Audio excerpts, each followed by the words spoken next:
Yes, now we are being recorded. Okay, so I'll call this meeting to order at 6:03. I will find a pen that works. So our first order of business is to approve the minutes of March 16th, which, as I was reading, seemed like an eternity ago.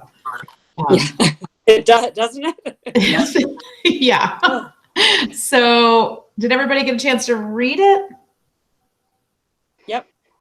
Yes. Yeah. Scott? That. Okay. Okay. So I'm going to assume that since nobody said anything, let's see. Everybody's sitting at a computer, right? Should we just vote by chat? Yeah, you can. Because that's recorded as part of the meeting. Yeah, I think. Oh, that's right. So first I need a motion, though. I'll move. Diane's on the line, right? Diane? Yeah. I'll move that we approve the minutes for March 16th. Okay, so moves. Is there a second? Second. Colleen seconds. Second. Okay, is there any discussion? No, I don't hear any. Okay. Well, we'll just go with everybody take yourself off mute and we'll just go with an aye and a nay and hopefully nobody says nay. Okay, so all of those in favor, please say aye. Aye. All those opposed? Okay, I think we got it.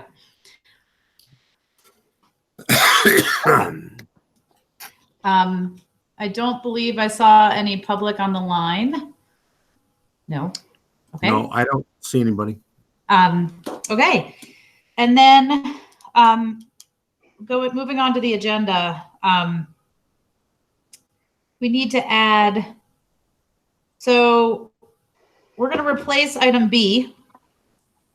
So resignation will move to item B, and then item C will be a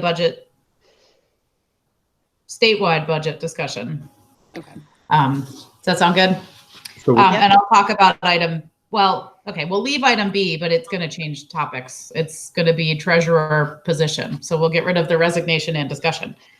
Okay. And then we'll move on to the resignations and then the budget. Okay. So the first one would be COVID-19. And I think I will turn that over to Christine, David, and Craig. yeah, I think it might. Hold on. Am I on mute? No, I'm not on mute. No. Yeah. So I think because Craig's had a long day and it was heartwarming to watch all of that come together finally this morning. I mean, that's been one of our biggest, other than the instructional piece and all the stuff that goes along with trying to figure that all out during this COVID period. And believe me, that's a work in progress, and we'll talk about that. And Christine can talk about that. But the other biggest task we've been trying to complete is serving somewhere between 700 and 800 meals a day. And so I did just wanted to say that, yeah, I mean, Craig's just done an incredible job. So Craig, do you want to talk a little bit about while you're on the line, and then you don't have to stick around, but how things went this morning? Yeah, so I just was saying everything went really well. I mean, we brought in all the food on Thursday or Friday,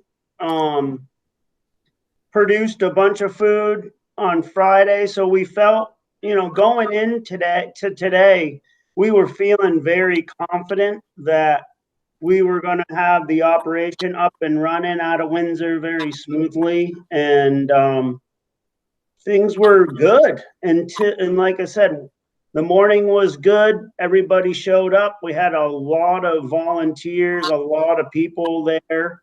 Probably too many, honestly. With Jim's crew was there at 7:30. There were like 5 of those folks. And then Wendy's people came in, and another 5, I think, 5 at least. So we were kind of tight in there. But Heather from Weathersfield sort of is leading the pack and organizing, and Rodney's in the kitchen producing food, doing the production. Emily and Grady is our crew. And so we were doing, things were going good until about 9:15. And when I was made aware that we were 145 lunches short. So thank God that we had all the ingredients. We had to slice some turkey, but we had all the ingredients.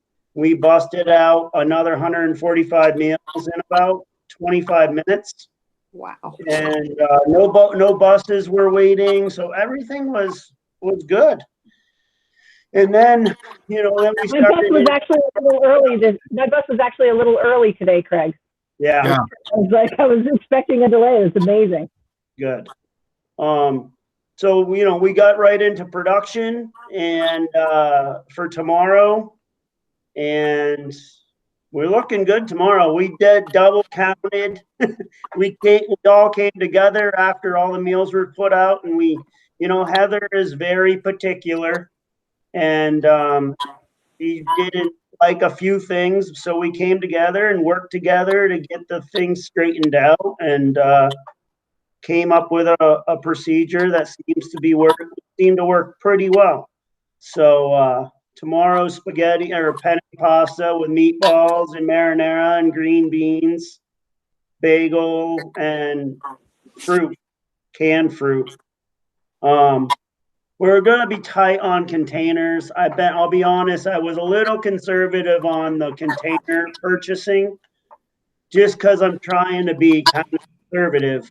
But when you're doing, so we put the bagel, we wanted to use up some of the canned fruit that was left over from Windsor and other, and then we brought all the inventory from Heartland and Weathersfield from like canned fruit and things that we can use from the commodities to Windsor on Thursday. So we had a fair amount of canned fruit. So we used the 2 compartment containers for the bagel and fruit. So we didn't have to put fruit in a small portion cup. So we did 1,400. We only have one sealer right now because we didn't get the mold for the other one. So we're only using one sealer. So we did 1,400 meals today out of one sealer, and that took a while. We got done production about 3 o'clock, but we're getting the other mold tomorrow for the other machine. So we should be more efficient. So, I mean, all in all, things went good. The product looked good. The team worked well together. So, I mean, I think by the end of the week, we'll be good. But it's just put the space and the walk-ins kind of tight because we got to think about, now it's about logistics, right? It's about how many containers can we fit in the walk-in? How many sheet pans do we have? All of those things that we kind of didn't think about with that much production. So we're good. Craig, how many meals total did you serve? I don't know if I missed that. Today we served 685. Wow. That's impressive. Breakfast and lunches. So 685 times 2. Yeah. And Windsor, was there, the population served there about the same? Like, are we expecting that to increase now that the food quality is going to increase? Yeah, I mean, I think we will see the food. So they asked us for 10 more meals today. So that's an increase after the first day. Albert Bridge asked for 5 more. So I think by next week, I think we'll see an increase. It's going to take a week probably. Yeah. But that's great. And hopefully word of mouth will get out. Yeah. So, I mean, the thing that I don't love, we're putting everything in a plastic bag. This is the thing that we got to really think about, and it's not going to change overnight, but we're putting all like breakfast and lunch and milk and juice and fruit in a plastic like grocery bag, right? Handled grocery bag. I don't really love that delivery. It's efficient because we can put the meal in and it's one bag, and we see 5 kids at the bus or whatever, 5, you know, at the bus stop, we need 5. We can just pick up 5 and place it in the cooler or in there on the ground or whatever. But it's plastic bags it's creating a lot of waste. We have a ton of waste right now. So I got my finger on the pulse with that, and we got to figure out what we're going to do. Yes, Brittany. Would paper bags work better? Yeah, so I have a call in with Swish White River, and he's going to give us a quote. He's seeing what he can find for a smaller grocery style bag with a handle that looks nice. But papers honestly is more expensive. But yeah, I know. We're gonna get the price anyways. Paper at first, and that it seemed to work well. I mean, we could get rid of it right away. We knew it was recyclable, or we burned it, you know, like in a fire pit or whatever. It seemed to work okay. The only issue with it was if they're leaving it on the ground for whatever reason, right? Like at our house, it's, you know, it got wet and that was a problem. Or even in a cooler, if the cooler was wet on the inside, then it, you know, Jace would be running the house and it'd fall all over the yard. But at least it was something that you could easily get rid of and feel okay about, you know? Right. Yeah. So, I mean, Weathersfield had a bunch of people, you know, they had a bunch of donations. So we're utilizing what we have currently, and we have enough probably for the week. So now then we're going to work on what a better plan is. I mean, I thought if we could put the things on the bus, it's all production though. That's the problem. If we put crates of milk and crates of juice and apples and meals on the bus, then the people on the bus are going to have to physically find, okay, I got 3. So 1 milk, 1 juice, 1 meal, 1 breakfast, and do it on the bus rather than in the building. So, I mean, there's no perfect scenario, I don't think. I just want to be concerned about the waste, and environmentally, you know, we need to be representing well. Like I said, a plastic bag is not the end of the world, but it's not great. So, Craig, I'll admit that I saw the plastic bag today and I was like, oh, bummer, they went to plastic. But then my next immediate thought was, you know what? We're feeding kids and it doesn't matter. And as soon as I saw it, I was like, oh, they're individually packaged.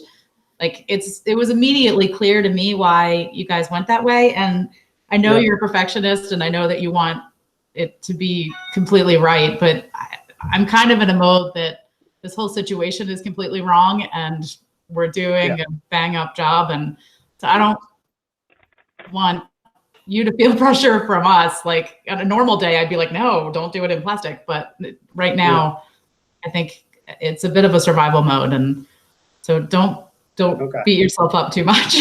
It also was so much faster at the bus stop itself. Like, and it just made that interaction like quicker. You know, and so I think it's also just, it was a safer thing. So yeah, I would love to see paper. That would be great.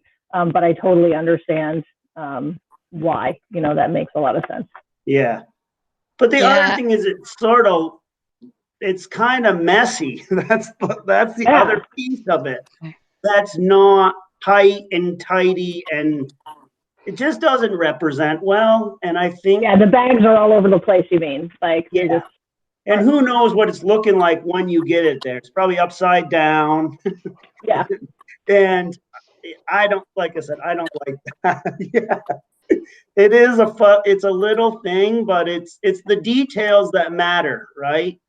And I think as we continue to build this, we have to continue to look at the details and try to fix it the best we can. So, Right, because you're going to be doing it in the summer going forward anyway. This isn't Right. something, it's not a production thing that goes away for you. it's not going But away. Right. I do agree with Nicole and that we're doing the best we can right now, that it's fine. Okay. But that I totally get wanting to do it different. What about a box, like a carton? Yeah. Yeah. And they do have nice cartons, but I don't know if we can fit both the lunch and breakfast and milk and juice. Too much of a box. But it's a good suggestion. I don't know. Yeah. Craig, what are those? Do those cartons look like the old? I'm dating myself here, but the old drive-in cartons. You know, when you went to the drive-in, it would all be packed into like a soda crate. Is that what you No, think? well, I don't know. I mean, yeah, you are dating yourself a little bit, David, but sort of like all I can think of is, you know, like the roast, like the fried chicken you get at Tim's. I think that's So what I was thinking. It's kind of like that foldable container. Yeah. I see what you mean. But that would add putting them together, and it would add a cost. The cost of that would be huge. Probably crazy. Yeah. I'll tell you the truth. What I'm more concerned about. I was a bad boy today, and I snuck out and drove down because I really wanted to see this first day in action. And in a lot of ways, I'm glad that I did, because it was first of all, it was just heartwarming to watch everybody kind of just coming together in one spot to feed kids. I mean, that's incredible. And it was really a well-oiled machine between Craig and Jim and Wendy. I mean, that's definitely a triad there that is unstoppable. I mean, you know, because we had some resistance, you know, from one particular district, and their bus drivers especially were a little bit feisty. But I saw Wendy meet them right there when they pulled up. I saw Jim and Wendy. Hey, good morning. How's everybody? You know, welcome to Windsor. And it was just kind of a very upbeat atmosphere. And again, a precision machine. We told those bus drivers, you are not going to have to get off that bus. We will load the bus.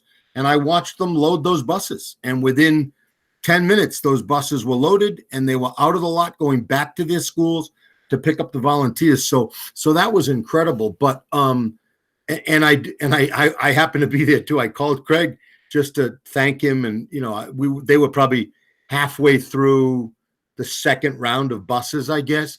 And I called Craig, and Craig said, can't talk right now, Dave. Sorry, I'm 140 meals short. So we had to hang up, and that was the way it was. But it was good because I watched how responsive that whole crew was in the middle of what could have been a big crisis. And they pulled it off. By the time that last wave of buses came in, Craig had done the extra 140 meals. They were all bagged and they were out on that sidewalk and ready to load. So, I mean, it was an incredible morning, and I'm glad I was there because it was worth noting. I know Jim took a few pictures, which was great. He did, you know, and but I think, Craig, you and I can, you know, follow up a little bit on that container. One of the things I'm more concerned about, and maybe you're not, Craig, but I think as the weather gets warmer and that stuff sits on that sidewalk, or wherever we put it, you know, I'm worried about that box container with those bags. And I don't know whether it would be worth buying some insulated bags that would keep things cold. Have you thought about that? Yeah, we have a fair amount of insulated bags, and we have purchased more insulated bags for the summer program. Okay. So I think that's another piece. John, our boy John from Heartland, the bus driver, John. Yeah, John.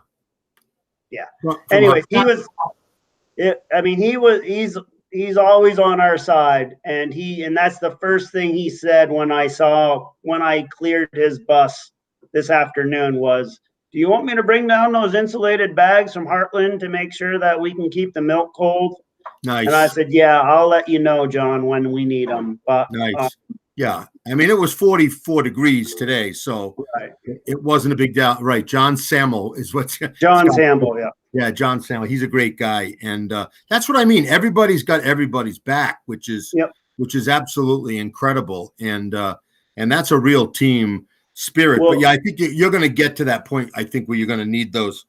And plus the other thing too is the insulated bag, at least, you know, that would help a little bit with that presentation and maybe sturdying up those plastic bags a little bit if we stay with plastic.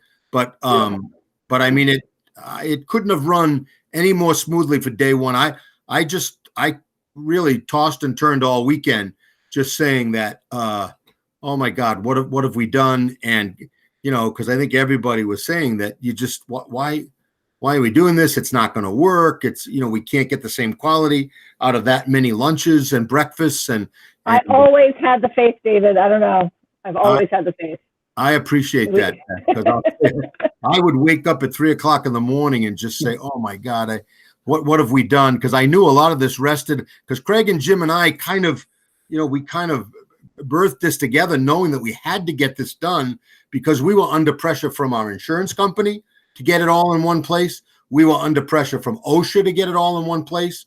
We were under pressure to some degree from child nutrition to get it all in one place. And all the single districts around us, like Hartford and Springfield, they already had, Brattleboro, they had already centralized everything to one building. But I know the drama that goes into any mention of centralization.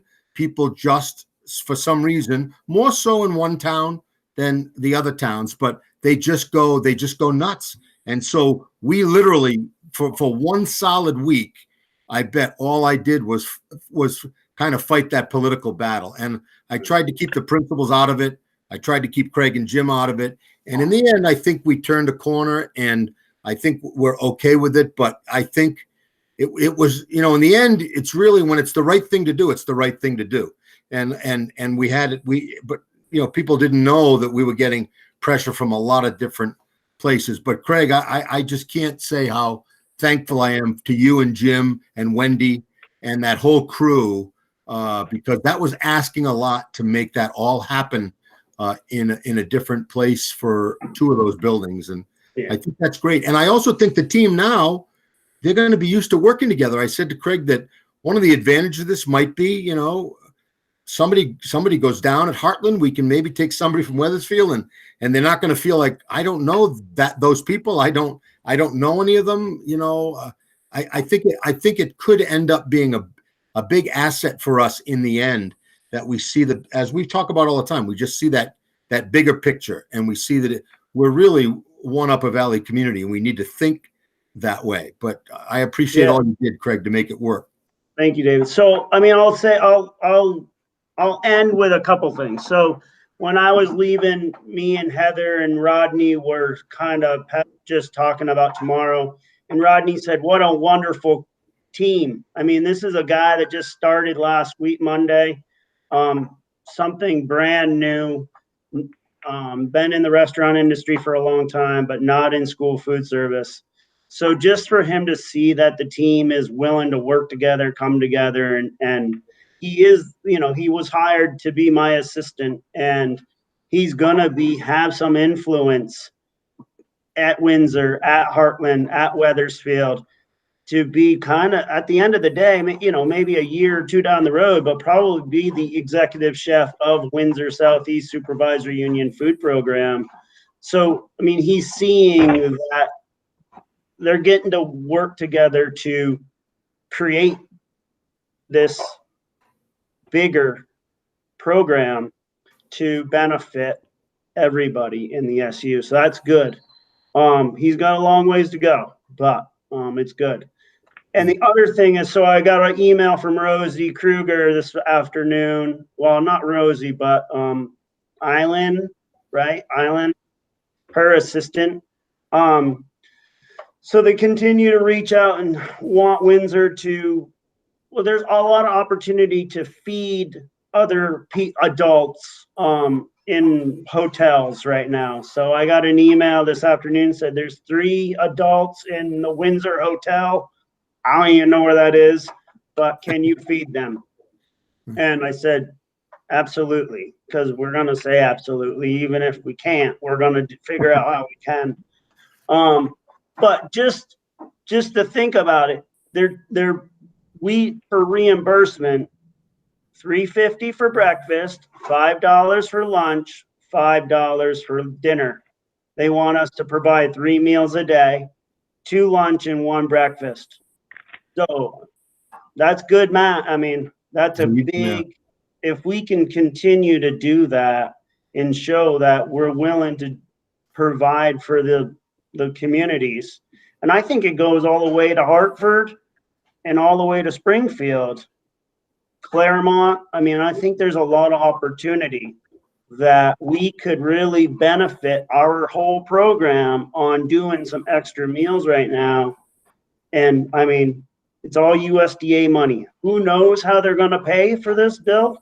But all we got to do is provide the numbers and they're going to pay us somehow. So I just think that it's another big opportunity for us to show that when, you know, Windsor Southeast Supervisory Union's in it, to be part of the community and provide for our neighbors. So it's good. That's all I got. Yeah, and while we're embarrassing people too, I want to shout out to Beth, Roy, and Nikki, because I remember those days a year or 2 ago when we were sitting at those meetings with cafe services and with the food committees and everybody, you know, just exhausted and thinking that we just weren't gonna get this off the dime, and you know, and here we are. So I think, you know, persistence pays off, and when you've got the right, you know, the right model, you know, it just, you know, it just takes off. So I think Heartland really took the leadership on all of this. You know, initially 2.5 years ago, I had to be convinced that it was time to throw capital services out, you know, because I had committed a lot to them, and they've been with Windsor for 21 years. So it was not an easy decision.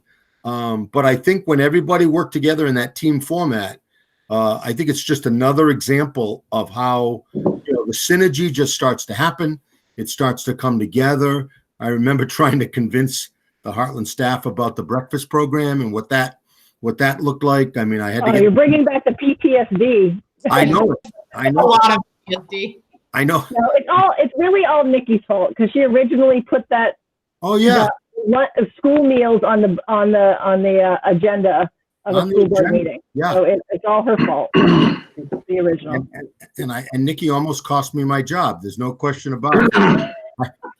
I remember that. But you know what? You stayed with it, Nikki, and you know, and we just said, no, this is what we're going to do, and we did it. And when you've got all those stars aligned, the board support, board chair support, and superintendent support, and it just kind of, that's when it flows. And I think it shows that, you know, when we decide something as a group and we have that passion, then we can, there's no stopping us. And so I carry that into curriculum, instruction, programs, middle school, all those other things. I think we can, you know, the sky is the limit. That's my, and I'm not trying to be too dramatic, but I think it's just a good symbol of what we can do. So I have a question. I have a question about this meals related, but perhaps maybe answered by either Craig or Christine or Brittany, but about the high school students, Wethersfield, Heartland, West Windsor high school students. Haven't heard much about that, but how are we increasing, or are we finding more of them?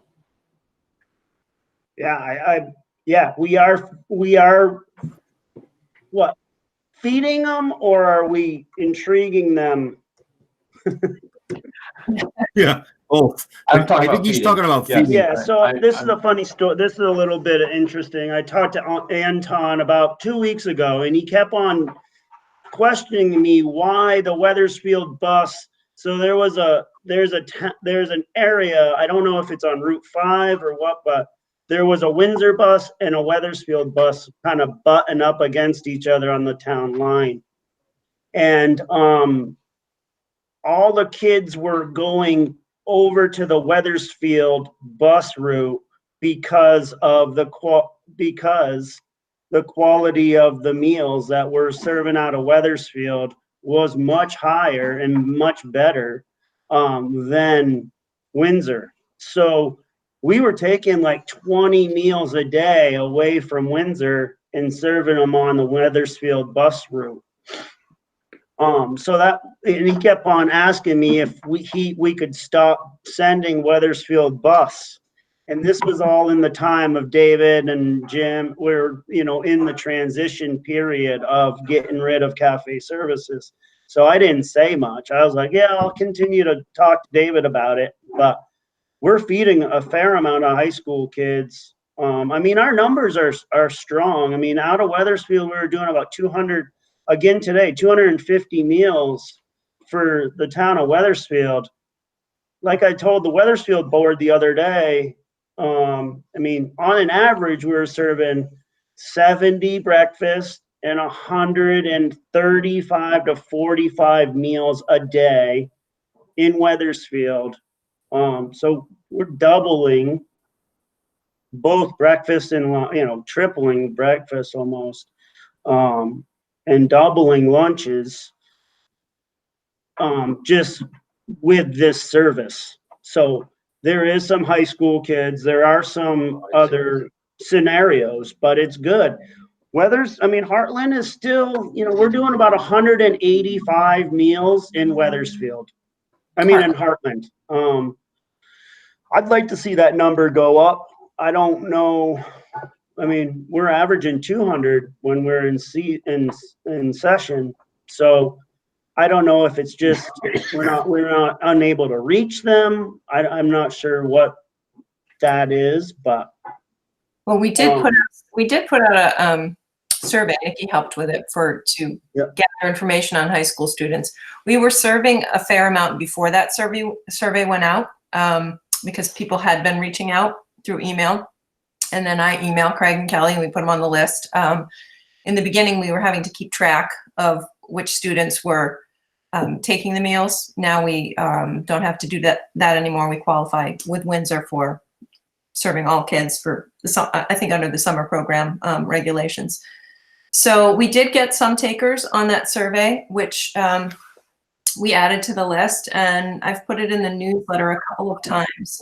So if there are other methods, of getting kids food or advertising it, we're open to whatever ideas anybody has, because that's a goal.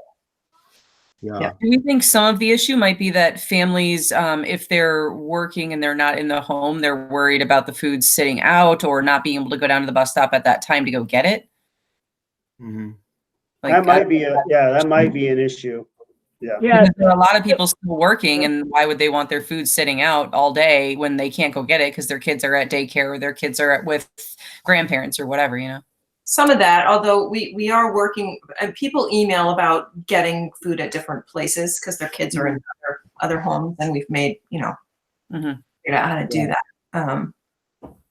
People have been great. If they, we had a family email, I had a family email yesterday saying that they didn't need the meals this week for whatever reason. I don't know why, but then, would like them again the following week. So people are at least, communicating their needs, which is great. Yeah, So that's great. Did at least. I would also say, I think of a way to phrase it in the newsletter too, of like, give yourself a break, go get lunch, it's like, cause that's the way I view my like lunch break every day of like, one thing I don't have to do. And so, really kind of pushing it out of there. And it's also like that feeling of like, well, it's for people that are in need. I don't think I'm in need enough. And it's that kind of feel. So just kind of playing it up of like, it doesn't matter. It's for everybody. And just kind of pushing it out there of like, give yourself a break, get some, support this and eat this delicious food. So I think that's You know, I don't know, because I don't, it seems, it's always like, oh, am I needy enough for this? And Right. I'm sure you'll get more people once the word gets out too, because like Jace was getting the meals from Albert Bridge and they were awful. Like he wouldn't even eat them. I thought about canceling too until we finally got one of the meals from Craig. And then it was like, now he's going to eat them all the time. And so it's worth it. But before I was like, this is just going to waste because the bread was stale and he wasn't going to eat it, you know? Yeah. I had a question. Is there an advantage for us to increase numbers? Yeah. Or what Yeah. is the advantage if we increase the numbers? Well, the advantage is the reimbursement rate is higher in summer, Okay. you know, for meals. So right now it's $3.50 For a breakfast. meal for lunch. Oh, that's what you were saying. Okay. And in I get it. NSLP, there isn't. I mean, NSLP, it's only like $3.34 or something like that. So the advantage, the more we serve, the more money we get, the more money, Okay. and it The helps. more you have to work with. Yeah. Yeah. And Craig, with these rates, because these are higher rates than a normal lunch rate, Correct. and Yeah. so you're able to produce these meals that are below that rate, Right. right? Mhm. Yeah. Yep. So essentially, that difference is what the school can pocket then, But the and packaging, actually operate Right. in the black. Yeah. yeah. But with the packaging, Kind of, sort of. the packaging does cost more. I mean, that is definitely like, so those containers, those black containers today, you know, they're costing they're like 32 cents a piece. That's a So lot. Yeah. That adds to it, they're yeah. ovenable, they're refrigerated, you know, they're cold or hot. You can put them in the oven. So, I mean, every container out there, disposable, is expensive. I mean, it's pennies, you know, so I can get some for 29, some for 35, some for 32. I mean, but Yeah. recyclables are expensive. No, I think it's worth it. Thank And you, Craig. yeah, absolutely. And I also think the thing we've got to remember, you know, which is sort of not, you know, the people on this call don't think about this very often, but I still say from the feedback I've gotten for a lot of parents, this might be the only real meal that they're going to have in a given day. And, you know, I think sometimes, you know, because of, you know, our situation, you know, and everybody's a little different on this call, but the truth is, you know, to know that we're giving those kids, a lot of those kids, a really solid meal. That I think that's really the heroic nature of what we're doing. But I think, Craig, let's keep thinking about that packaging. You know, you and I are pretty good about cooking up schemes. So if if you think you got some ideas, just run them by me. And I think in the end, you know, and we're going to get to this later on, but I think in the end, as that meal count continues to increase, I think this is also going to work out for us financially too, because I think it's, you know, I'm not going to make any promises now because Ed would shoot me, but I mean, I think that I think we're going to be okay in the end because I've seen these numbers increasing. We were not serving, you know, 700 kids across this SU, you know, back 6 weeks ago. So Scott, you had your hand up again. Sorry.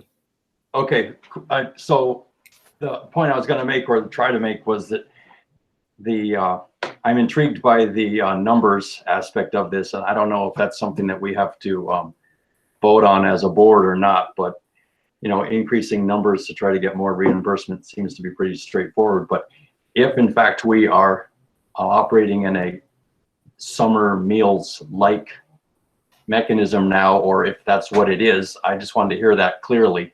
A, and B, you know, because of the nature of this pandemic and who is at home now.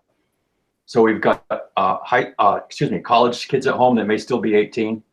We have high schoolers at home that are presumably 18, and there may even be cousins that are in Vermont right now, or people that at second homes.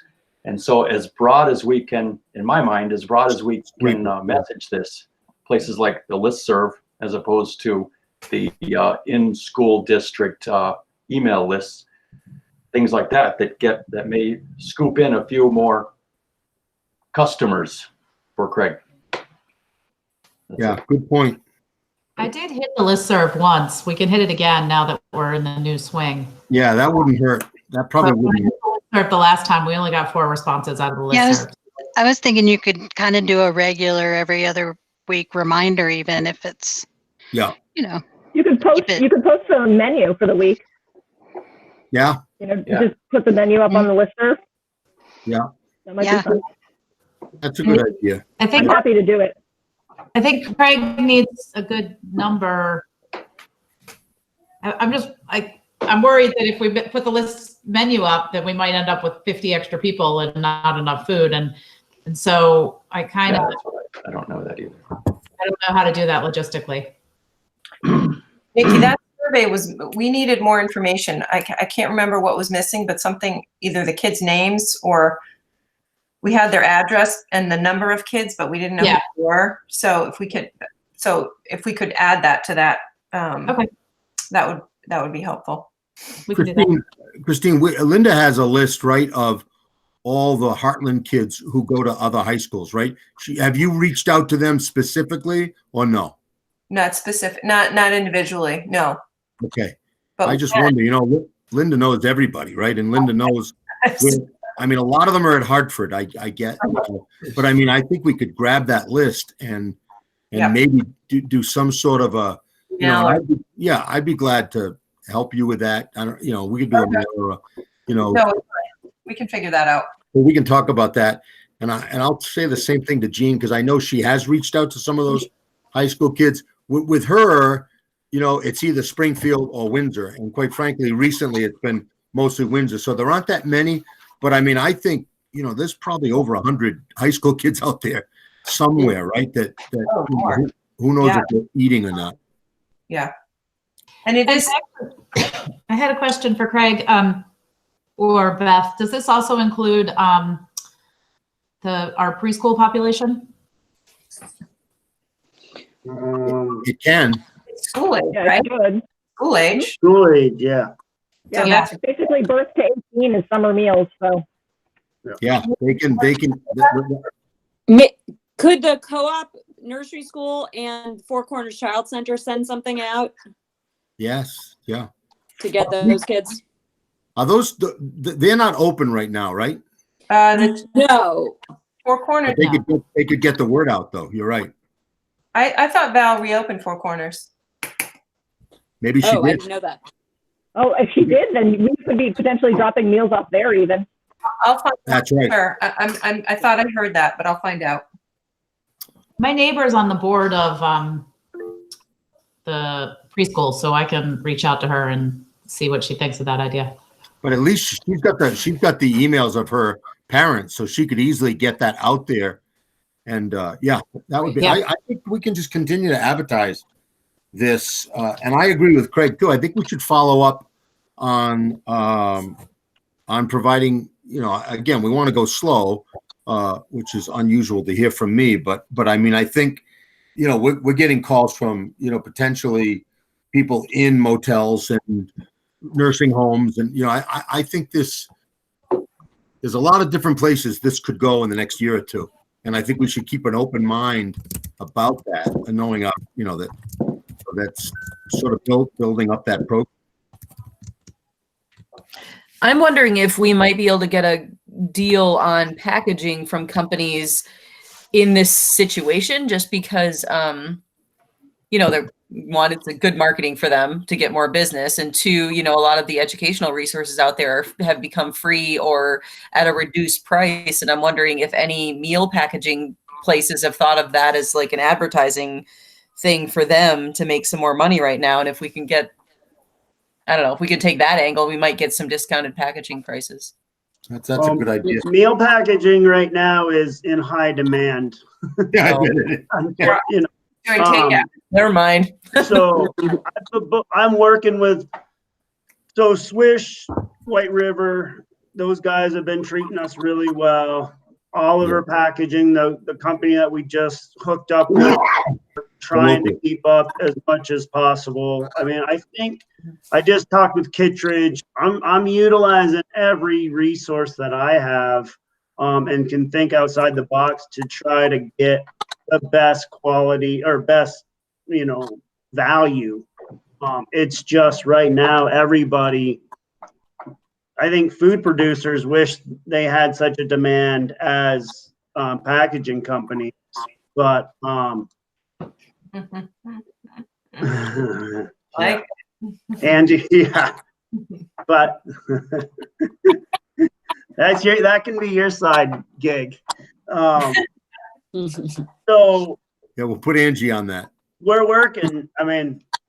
We're working on it. It's just the more that we can buy in bulk, also the better. It's like Oliver Packaging. If we can buy 32 cases of their product, they'll give us a $30 or $40 discount per case. Yeah, that's good. It's just a big, I was kind of conservative behind that because it's just a big number at 35 cases.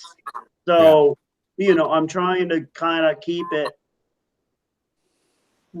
conservative and get like 8 to 10 cases at a time.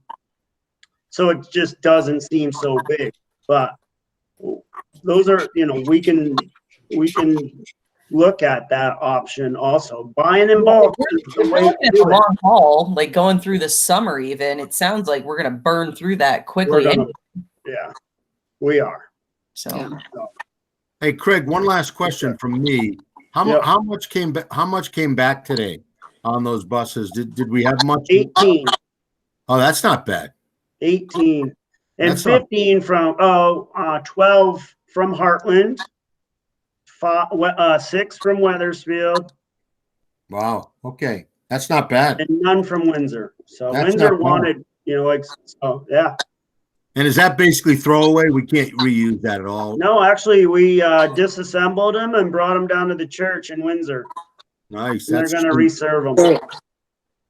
So we kept the milk and the juice and all of those. We're counting those anyways. We can count those. So there was no loss.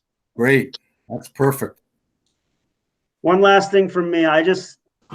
Without the support from David and all you guys, we're nothing. So I really do appreciate all your support and continued cheerleading because we need it as much as anybody right now. So thank you. Thank Craig, I was you. sitting here earlier thinking, oh my gosh, he just started serving meals in August. Well,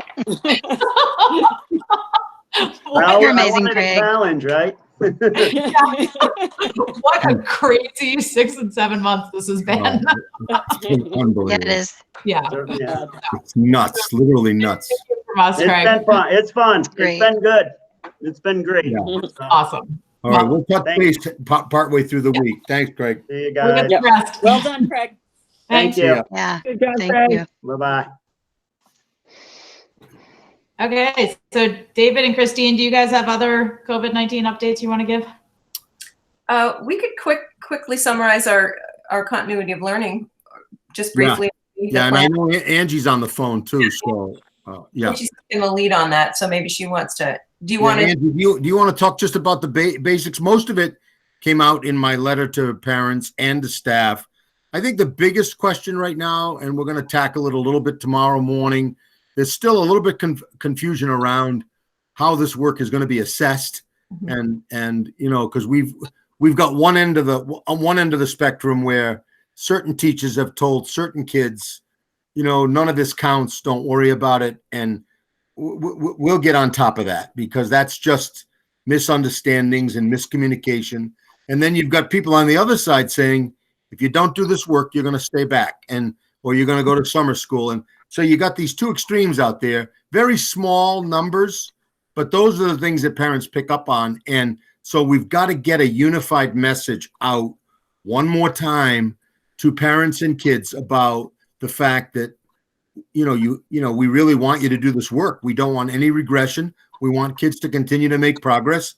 I know teachers are putting out really, really good projects and assignments that, I think are probably more creative than when we were sitting in rows in classrooms, which is exactly what we wanted. But it's going to take a little while to get that unified message out to staff. And I'll tell you, the thing about staff and with parents believe their teachers, right? I mean, and the kids believe their teachers. Whatever the teacher says it's the way it is. And so we've just got to work hard, and we'll work on this tomorrow morning. We have an administrative team meeting, but I did get some feedback today. I got one email this morning, about, hey, my teacher just told my sophomore son that none of this work counts, and that, I don't know, where that came from.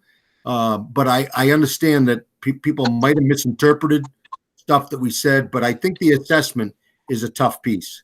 But that said, Angie, do you want to talk a little bit about what we're doing with the plan? Is Angie still with us? Angie, we can't hear you. She might be on mute, or sometimes she has a little microphone problem. I think you might be muted. She's not muted. Let me see. No, Angie's not muted. Oh, we can't hear you. Angie, try again. Refresh your page, maybe. It's my microphone. There you go. Yeah, she's had microphone issues. You're Go ahead, back. Angie. Now we got you. No. We had you. Uh-oh. Nope.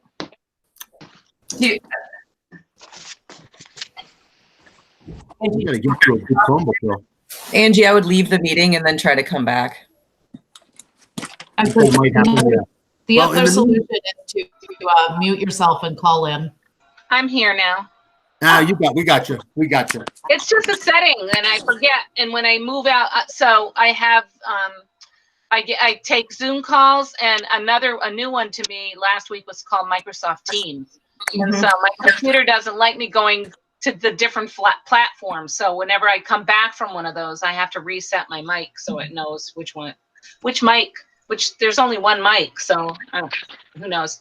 I just wanted to say that we're eagerly awaiting feedback from the Agency of Education.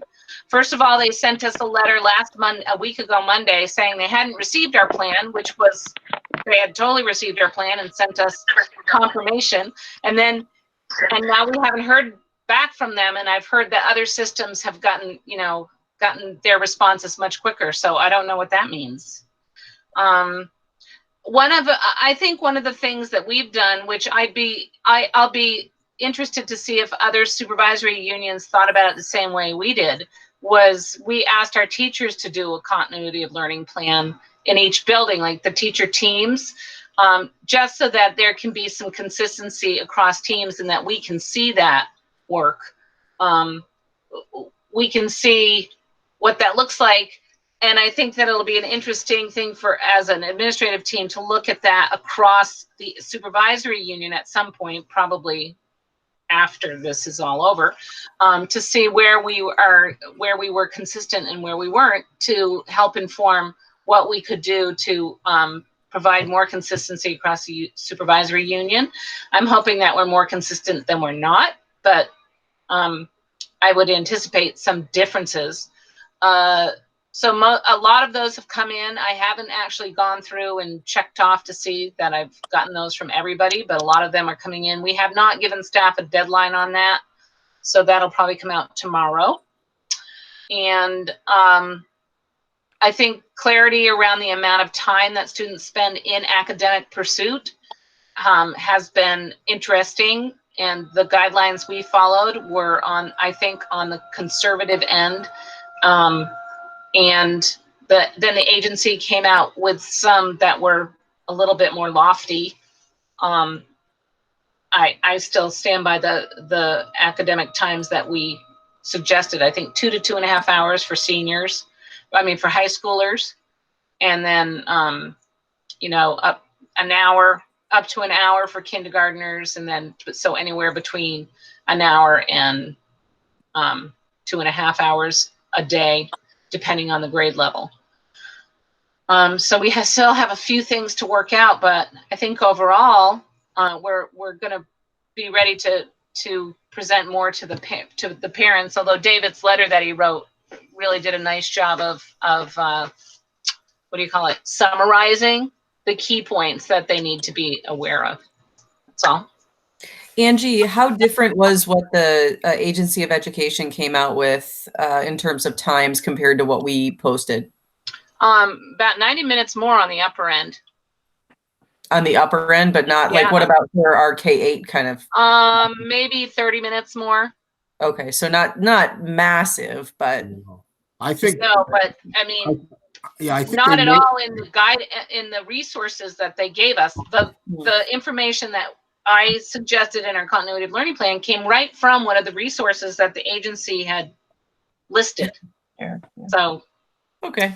We also took a lot of input from our parents, and recognizing, there are kind of two ends. Some parents were really, really overwhelmed in the beginning with the amount of work, and some parents, of course, want more. So we're trying to balance that and provide options for kids that want those extensions, but not require them for all families, and recognizing that families are in different situations and they're doing the best they can. And I have to say, I'm wowed every day by the Heartland community. They're stepping up, not complaining. I mean, a few complaints, but mostly really supportive. And the teachers as well. They've just made it happen. So. Yeah, and I noticed that in terms of kind of balancing that load there, a lot of what teachers are posting are here's the minimum requirements, here's what you have to do throughout the week, and then here's extra if you feel like you want to jump on that. But they're making it much more clear, I feel like, now that this is additional. If you have time, if you happen to need something to do, great. If not, it's not a big deal. So I hope that that's helped families too. Yeah. I know we met with the K2 pod today. They're having first and kindergarten's kind of just getting on board a little bit more. But first and second have moved to Seesaw, the Seesaw platform, which is amazing, and they're having great success. They reported that the kids are doing pretty much all the work, including options. Many kids are doing that, so that was good. We also had Brittany coordinated with Julie Gaudette from Special, oh gosh, I always get this wrong. Special Investigations Unit. So we had DCF, CRS, and Julie at our meeting today, just talking about mandatory reporting in this time of teachers in homes with children, and how to go about that. And kids aren't having the opportunity like they would at school to report something because parents are there, and so it's complicated stuff. But they're a great resource, and they're going to come to all our pod meetings this week to share information and answer questions. So, and they developed a PowerPoint presentation that we shared out with everybody that had a lot of really great information about. Oh, my dogs just came in here. Weird. But really good information about how to pick up on kind of possible abuse. Chase, you need to leave. Okay, possible abuse situations that might be happening, and how to pick up on those in this kind of weird time. How to, not to pry, trying to like maintain a little bit of a balance, but also making sure that you're seeing things in a little bit of a different way than we used to. And they did clarify. I know the admin team had questions because kids are considered in school, so truancy is a tricky issue right now. Right.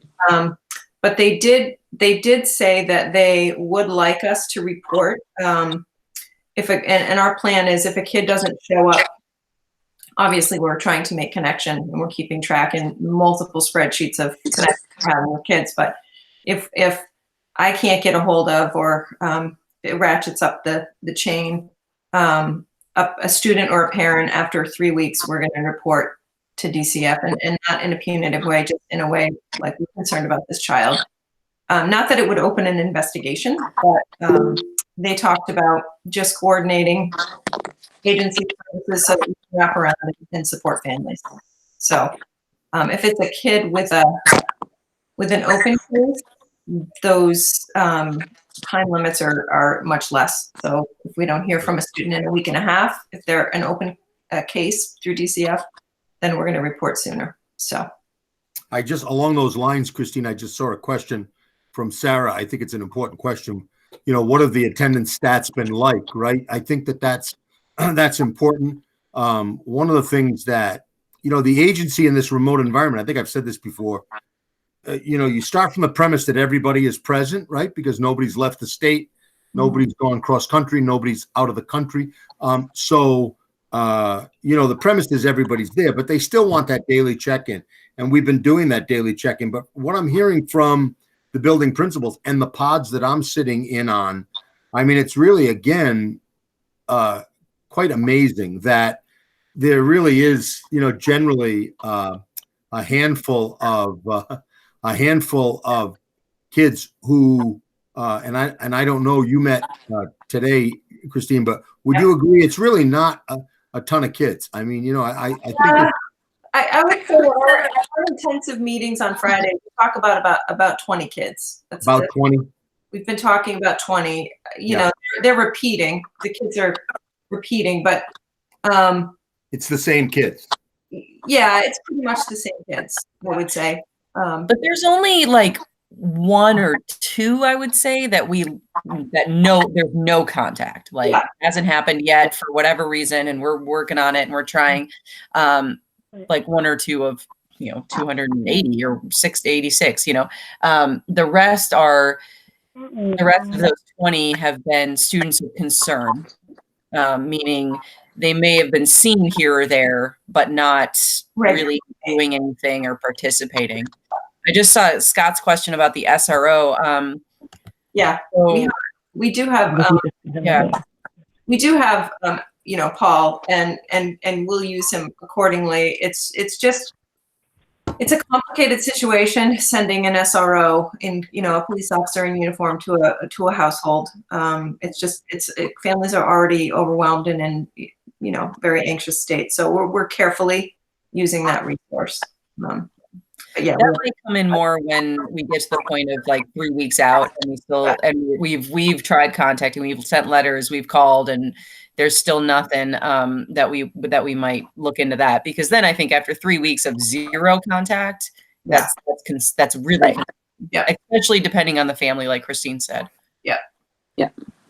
I want to get back just quickly to the continuity of learning plan and the hours that were expected. I think what we've said to our staff and to the parents to some degree, it's a work in progress. So we may find that we'll be able to increase at the K-8 level and we'll be able to increase at the high school level. I think we just wanted to take the first week or two and just, we're going to be in this for the long haul. We're going, into June with this. And so it's just what we have to remember is that for every 2 hours of work, say at the high school level, or 2.5 hours of work at the high school level for the core content areas, you've got about 30% of those kids who are also receiving some level of, PT or SLP work or one-on-one work with a tutor, or, so their day starts to fill up pretty quickly. They've got these little, enrichment assignments from their unified art teachers. And so I think we're just going to have to feel it out and get a sense of what, and we may get some feedback from the state that we haven't put enough time into the plan.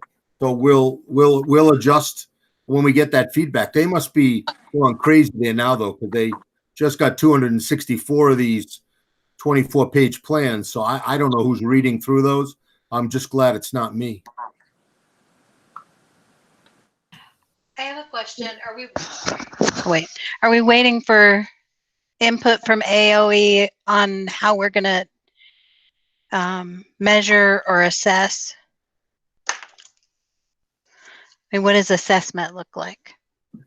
Yeah, I mean, starting today, theoretically, teachers were supposed to go back to their 1, 2, 3, 4 rubric in standards-based assessment. And I assume that's what you meant, Colleen, right? You're not talking about any kind of standardized test or statewide test. I had that in mind as well. We're not doing standard? Is that still true that there'll be no standardized test? Yeah, not this year. No aspect this year. We also we had talked a little bit about pass fail. Right.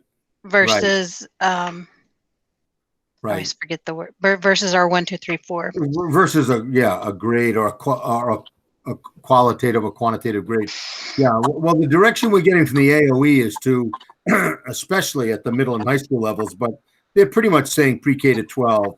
You know, the pass fail gets a little tricky. That you should probably stay with what the kids know, what the parents know. We can upload that into our student information system. You know, Power School can read all of that. It gets really tricky at the high school level because the pass fail doesn't translate well into a quantitative GPA or a transcripted. You know, we've got this complicated formula behind the Power School wall that takes these 1, 2, 3, 4s and actually turns them into a numerical transcripted.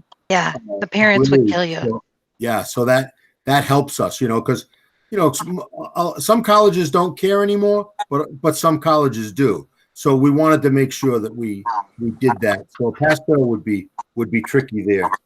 Beth, I just wanted to speak a little bit about the process and the conversation that we had, because we were also thinking that the Power School, what's in Power School is a source of data for us. And if it's skewed with a pass fail or a 1-3, which is how we'd have to do it, we don't get a full picture of how students performed over this time. And there's two things the state wanted us to ensure that we were, whatever we did was equitable, and whatever we did no harm. So we talked about what would be the consequences of students who were totally disengaged for whatever reason. And having that data in Power School is going to help us develop a plan for them when we come back to school in session in the fall. For the seniors, it's Tiffany was writing out her thoughts about how that would look for a high school senior. But at the high school level, for kids that didn't do work or were not engaged in a class, if they received an incomplete, there would be a plan in place for them the following term for them to do that work. And so we're fleshing that out just to determine what that would look like, particularly in grade 7 and up.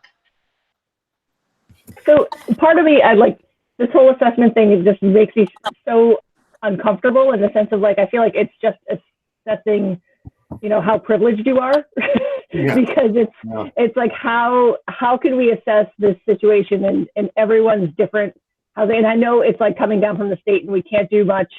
But it's that whole thing of like, I am so highly privileged. Both my husband and I are home. We are sitting by our students. We have college degrees, and, you know, hell, I'm a certified teacher. Like, we can pull this off. And, but there are so many families that just cannot. And so then we're just assessing how privileged they are to, you know, and access good internet, or, you know, and just even have 2 parents. Like, that's so huge. And how do we deal with that? Yeah, I think that's so true, Beth. You couldn't say it any better than that. I think that's really, what are we assessing, right? Are we assessing parental support, or are we assessing, you know, a student's ability to perform a task? And I think we got to keep that central to this conversation. I know the superintendents are working at the state level to try to, you know, not that the state doesn't see it, they get that piece, but I think we have to keep it in mind constantly, that's really what we're assessing. You said it perfectly, which is why we kind of, you know, we backed off a little on the minutes. You know, and then if a parent or a family wants some enrichment activity, and we've got that. We've got kids that are taking instrument lessons, and we've got kids that are drawing and painting with our art teachers in private one-on-one lessons. I mean, that's great, right? If you want that and you've got a kid who's talented in that area, then, you know, reach out. And I think I'm going to talk more about that in my next letter home to parents, that we're willing to do whatever the parent wants to do, right? I mean, because that's yeah, really... I'm more worried. I mean, I just know I'm sitting next to Silas, my first grader. Nothing happens if I'm not sitting next to him, you know, like, And so, and I have a feeling many first graders are this way. And so it's just that whole thing of like how many parents And are some just trying seventh to balance. graders. Yes, and I was going to say, and my 9-year-old's not much better. And so, yeah, it's just how do you balance that? And that, it just makes me so sad too of like, oh my God, these kids are, you know, they're missing so much potentially, and there's just so much potential neglect happening. And yet I'm stuck here in my home and can't do a damn thing about it. Well, some of what we are doing, Beth, and you're absolutely right. But we, part of the documentation that we are keeping, we are identifying those kids and assigning support staff members to set up one-on-one meetings with those kids. It's not perfect because some kids still don't show up, but there are kids taking advantage of working. It's not a parent sitting next to the child, but it's a support staff member sitting like this with kids helping them with their work. So we're trying to address that in the ways that we can. And for some of the older students where paras are doing that, they're setting up, they're helping the students set up schedules and, you know, organize, you know, where are all the links that I need to be able to access all the meetings, and, you know, what does this look like? And that seems to have helped.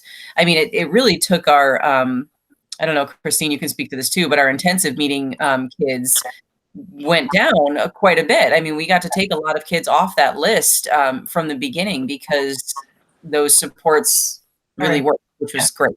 That's great. Yeah. But I think so I want to make a couple comments. Sorry. Do you need to finish that thought first, Christine? No, I was just saying part of our rationale for collecting the data and grading is really to give us a sense of what we need to do to support these kids when they come back. And we recognize there's going to be a huge disparity. Just we're gonna have to figure out how to deal with. So go ahead, Angie. So yeah, so I just first of all, Sarah, I think you put the comment in about what Hanover's doing past no credit plus. They're also a 100-point scale. They do traditional grading, so it's sort of apples and footballs. And the other thing is that when the state first came out with the continuity of learning plan, they had curriculum and assessment in there as one of the areas, and they changed that to, well, it was instruction and assessment. They changed that to instruction and feedback. So I think we have to be thinking about it in terms of feedback. So if a student has turned in an assignment, the assessed piece is the feedback that the teacher would provide back to the kid. This is what is going, this is what you're doing well, this is what you still need to work on. It's a very different way of looking at feedback than giving the kids a test.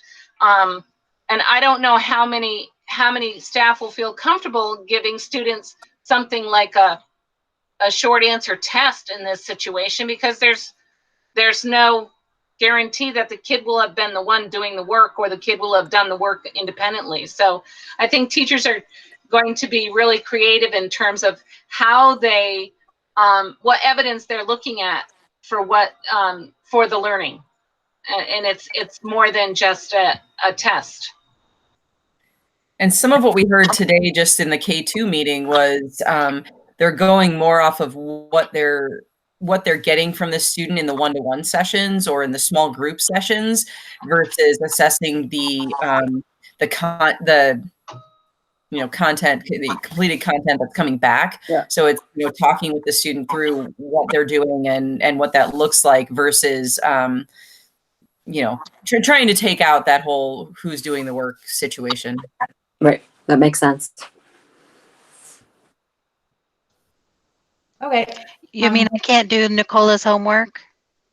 You're more than welcome to give it a whirl. You go for it.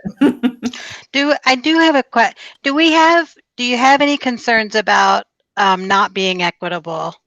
I mean, even across the state, I know there's so many school systems outside of Vermont that are choosing not to do assessments or count this work because they can't provide equal services to everyone.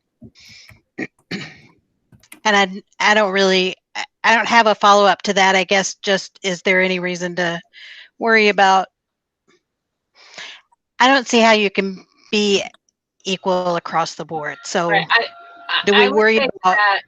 So when I just don't, I think you keep the equity lens at the Yeah. forefront, and you be thinking about how, because it's going to happen. We can't control what's happening in the homes of our students. Yeah. And we think about what we can control. We can control that. We're advising teachers that first thing that they're doing is making that connection with the kid and the social emotional well-being of that child. That's our message in our continuity of learning plan. That's the most important thing we're doing at this time. And the learning is also important, but not as important. So if we're really looking at the whole child, and we need to collect that data in order to be able to support that child when we come back into session in the fall. So I don't think you can ignore it. And I don't think anybody is ignoring it, or that's not the way you said it. I don't think you cannot worry about it, because we should all be worried about it. It's just, we have families that come from all different places, right? There's not, we have limits to what we can do. That's right. Yeah. Thanks. Well, I do want to keep us moving. I think we've got a pretty good update. That's good. Yeah, and Christine and David and Brittany and Angie, if you guys need us, we can come together. And I feel like you guys dealt with a whole, like looking back at the minutes of March 16th, like usually I don't feel like any time has passed between meetings, and that meeting seemed like an eternity ago, and you guys have done a crap load of work in the meantime. Mind-boggling amount of work, actually, because we were still in session when we last had our meeting. It's amazing. So, and teachers too, please pass along, my thanks to the teachers who I can't imagine the number of hours that they've spent, just figuring out the Google Classroom and creating assignments in a completely new way. So thank you to all of you. Yeah. What might be neat is, so I know we do, of course, have some teachers that are pretty stressed out. I mean, like everybody is, but maybe it would be cool if you guys sent something to them, a video message or something, just super quick. Hey, we're thinking of you guys, and, we know you're working hard, kind of thing. Cause I know they know that you're thinking of them, but it might be just a nice, some sort of pick me up, Yep. Great idea. Yeah, that's a great idea. We're getting our kids into writing letters again during this time to family members and things like that. Is there a way to write to teachers, like a physical letter? Yeah, we have their addresses, and so if I just send it to the school and then you'll send it to their home, or I can just give you the address. I've asked them permission to share addresses. Okay. That'd be great. Okay. Nobody said no, so I think I'm good to go. Okay. I was just thinking the picture that the teachers and admin and staff did with holding the letters up. Maybe we could do one of those too, that we could send out to teachers to post. Yeah, I mean that was so fantastic. Maybe we could do something like that, and write letters. They would love that. They are. I will say, they are working incredibly hard. I would say the plus in this is they've strengthened their teamwork together. They really are figuring things out. The middle school team today sent me this incredible graphic for, and it may have gone out this afternoon. They were putting final touches on it today, just like a guide to the week to help families and kids stay on track, know what's expected. I mean, it was, actually, I'll share it with you, because I was just, they're really coming together as teams, which is really nice to see, supporting each other. So they would appreciate some positive encouragement for sure. The other thing we're working on getting rolling while Christine's sending that out is some more PBIS stuff. Just, it took me a while to wrap my head around how we were going to keep the expectations rolling and keep, thinking about character trait of the month and all that stuff. So I started making videos, or I developed a visual for expectations, primarily for K through 5, but then we did a rubric for the rest. But I took that visual and then I created video assemblies, if you will, with the PowerPoint presentations that we normally do. And I sent that out to teachers today, at least I think I did the first 3 parts of it, and there'll be 4 parts total. So we're trying to get that stuff rolling too, for some, not to overwhelm families with more stuff, but at the same time, something fun that's something we typically do at school anyway. That's fantastic. Christine, you got it yet? Yeah, I got it. I just found it. I have so many drives. Okay, let me share this. Yeah, it's really, they've done a really nice job. Not Sarah Taylor, Beth. Oops, you guys all have 2 emails to come up. Can you just click on the present now? Yep, but I'm on 2 computers, so let me, yes. Oh, okay, never mind. No, it'll be faster because I know right where it is if I can do that. You can go to the next thing, Nikki, while I find it. Go for it. Actually, that's a good idea.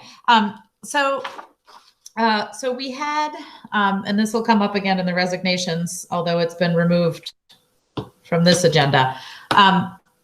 The treasurer of our school treasurer sent a letter of resignation to me and David Ormston. And she is the joint treasurer for both the town and the school. And in digging into the regs, David Baker and David Ormston have figured out that it needs to be the same person pretty much, because they need to be moving money between the 2 accounts, this town and the school. And so we were concerned, but we have talked to her pretty extensively. Dave Ormston, Dr. Baker, and I all got together and tried to see what changes could be made, because it really was a position, it was a situation where she wasn't feeling comfortable with everything being at the SU level and not feeling like she was part of the picture, which is understanding, and also a bit of some feeling that the former school town treasurer had some really intense ways of dealing with things, and nobody can replicate the ways that she dealt with stuff. And so I think that there was some feeling of not being as successful because nobody can figure out how the previous treasurer did anything. So we've had a lot of discussions. We're gonna try it again. So I don't know if she's formally withdrawn her resignation, but she's gonna keep trying. We're gonna work with she's gonna work with the SU to figure out, I'll keep going for a second. She's gonna work with the SU financial office to find an ally that she can really trust with what's going on financially. And we're gonna stay the course for a little bit. So fingers crossed that this all works. And I think that her resignation sent up a bit of a red flag that we just needed to be a little bit, there just needed to be more communication. And so I think that it's opened up that communication pathway.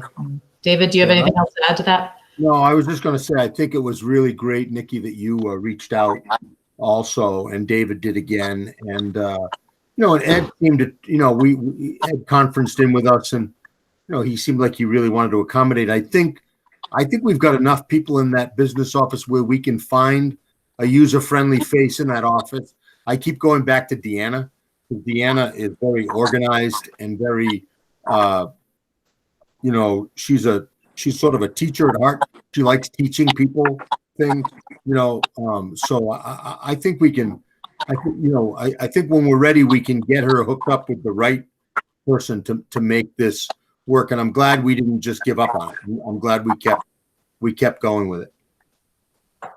Yeah. And it sounds like she's doing better. So I'm hoping that we're good. So, So we'll turn back to you, Christine. I think unless there's any other comments on that. Yeah, I needed to turn my mic on. Sorry, you didn't. Now you can hear me. So as an aside, because I'm the warrant signer, I'll just tell you how it's working. So Gail McCoy is emailing me the warrant, but of course minus the entire stack of receipts and invoices. And if I see something funny, which I haven't yet, I ask. So I haven't done that yet, but I would ask her to. And then I put an electronic signature on the front page of the warrant and email it back to her. And that represents that I've looked at it. And the truth is that I've looked at the top pages. So I don't see things going past that look abnormal to past months. But the truth is I'm not going through every single page like I was. And I did hear from Gail that early on that she was going to be somehow accomplishing what the Heartland treasurer was looking at, so there wouldn't have to be so much back and forth. I hope that they can figure that out so that everyone is more comfortable with their role. I think it was that conversation that spurred. There's been challenges all along. There's definitely to bring it to a bigger picture. What I think what David helped me to understand was that the state has not caught up with the legislation that they've written, and so the town treasurer position really doesn't match what the state has mandated that we do at the SU level. And so these poor town treasurers and school treasurers have no control and aren't in the loop as far as what's happening. And then on top of that, we've moved to an electronic financial system that even our financial crew can't figure out. And so then to ask, almost volunteer position to understand a system that our financial gurus can't even figure out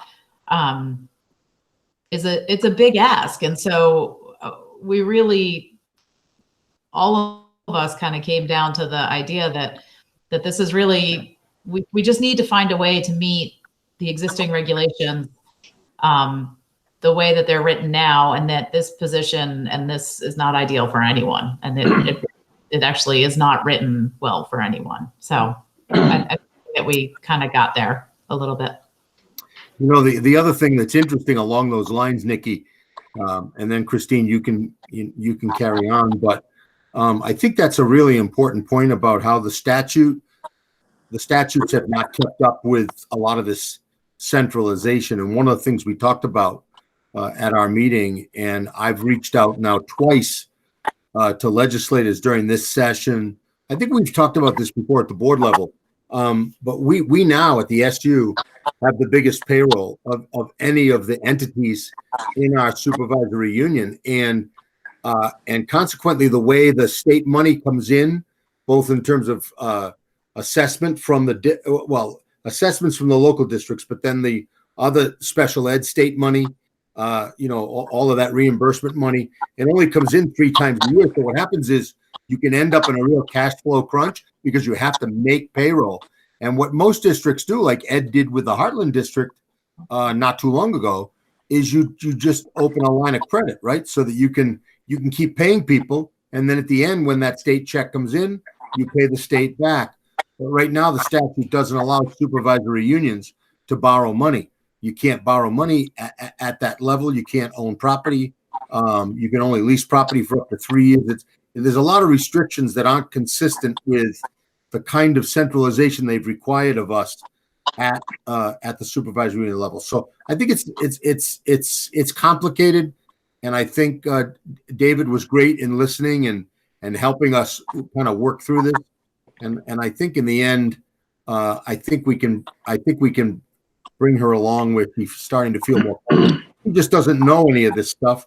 So all of a sudden, Ed will call and ask for a prepayment on the Heartland assessment for $500,000. And I'll tell you, if I was the treasurer, I'd be sitting there saying, And what do you need that $500,000 for, right? It gets complicated. So I think we just need to walk her through the steps and she'll be fine.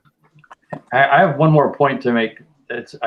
I'm glad that David just reminded me about this so quickly. It was just a couple meetings ago that we, at this board, okayed, I'm not sure exactly what we called it, but we gave David and Ed the authority to borrow short-term from the Heartland fund for building projects. What's it called? Capital Reserve. The Capital Reserve, yeah. Yeah, remember? I think we were in the library when we did that. That was a year ago. That was to borrow. That was to open up a line of credit. Yeah. Was that town meeting, Nikki? Actually happens at town meeting. Okay, we did it at town meeting then. Yeah, that's what I remember. Yeah, that might have been a year ago. Yeah. No, it was the town meeting. Nikki's right, and so that made one of our community members stood up and questioned that, and so I just wanted to say this out loud, and to make myself feel better, that we all continue to be observant of that, because at some point tonight we may talk about the dire position of education funding in Vermont in the next 2 years, and we don't want to be overdoing that short-term borrowing because we feel like we're pressured to. So I think that's just something that we should all look at ongoing. And to go back to that, my understanding of the short-term borrowing was just to meet payroll and then we pay it back. So it's a stopgap because payroll has to happen every 2 weeks. And we don't always have money in the bank on the exact day that payroll happens. So, but as far as I understand, we're not actually borrowing money from that on any other type of basis because we haven't approved that. Okay, Christine, why don't you show us what it looks cool. Is my screen presenting right now? Yes. Yeah, it is. Okay. It is. Yeah. What are you presenting? Remind me again. The middle school worked together last week to come up with a collaborative plan for students. Some of the issues we were having were lots of different assignments in different places from different people, and teachers not recognizing how much work each individual middle school content teacher was assigning. So they worked together to come up with a plan. They created a graphic, which is, I don't think it went out yet because there was a misspelling that they were going to fix today. But I just wanted to show you because to me, it was just a sign that they are working together somehow virtually to create efficient ways for, educating their kiddos, making sure the kids have their needs met, know where to go for information. And so I was just pleased with their efforts. And I think it'll be helpful for students to have an outline of where everything is and what the expectations are by day. So that looks great, Christine. Yeah, parent. I need one of those for my own work. We got ours and it got 2 thumbs up from the household. We just all went over it as a family. Oh, you got it. Okay. Hopefully they fixed that. Nice. Yeah. Yeah. Bring I that, didn't notice any.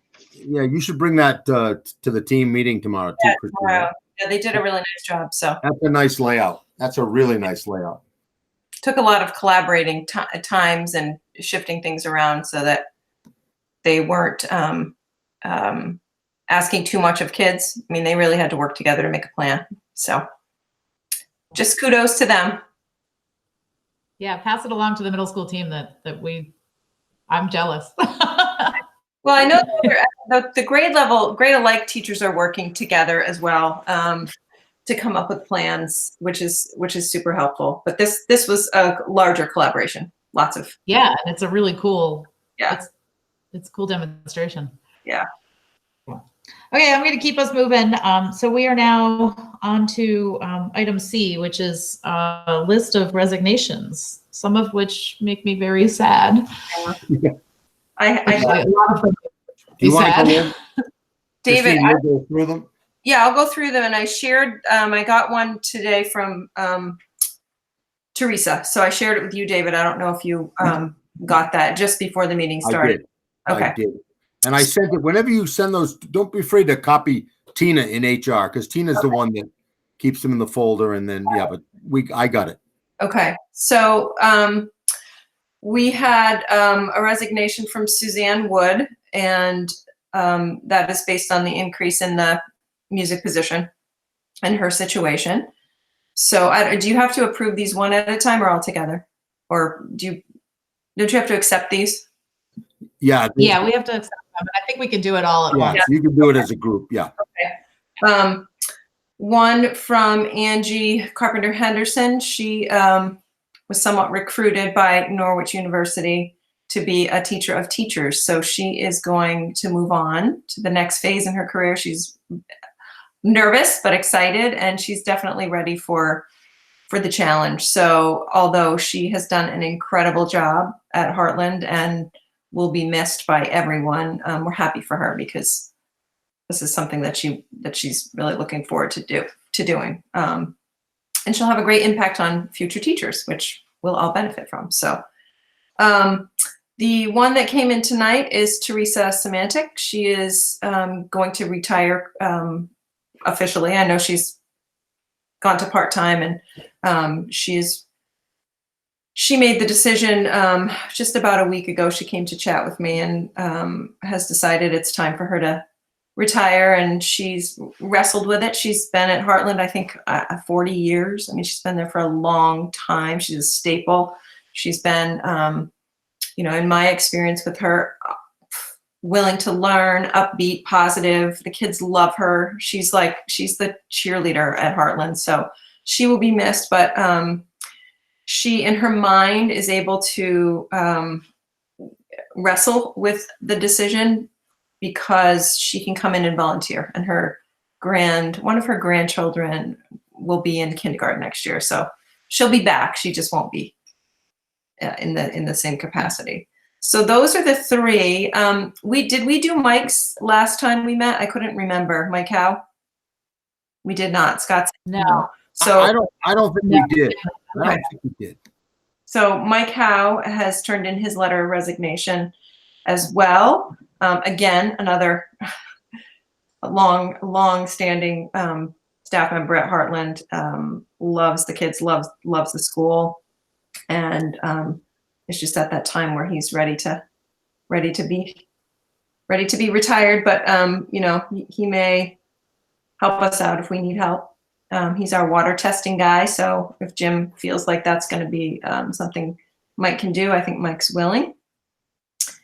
And so those are the four that I have tonight. So I don't make a motion and. Yeah. I just want to say that, I don't have the numbers in front of me, but I kind of wonder if this list of people's total years in Heartland adds up to over 100 years. Okay. It's the majority of these teachers have been here for a really long time. Yeah. No, that's and staff. Okay, so are there any motions to accept the resignations of Angie Carpenter Henderson, Theresa Symantec, Susan Wood, and Mike Howe? Anybody motion? I motion to what you said. Okay, I see Beth, and then I'm going to go with a Scott second. Yeah. Okay. Okay. And so if there's no further discussion, we will we'll vote to accept the resignations of those four individuals with regrets and wishing them the best. The majority of them in their retirement, and hopefully they'll come visit and be able to be in the building in a more playful way. So, I'm just going to go with everybody turn their mics off, and we'll all say aye or nay. And so I think everybody's got their mics off now. So all those in favor of accepting the 4 retirements, please say aye. Aye. Aye. Aye. All those opposed?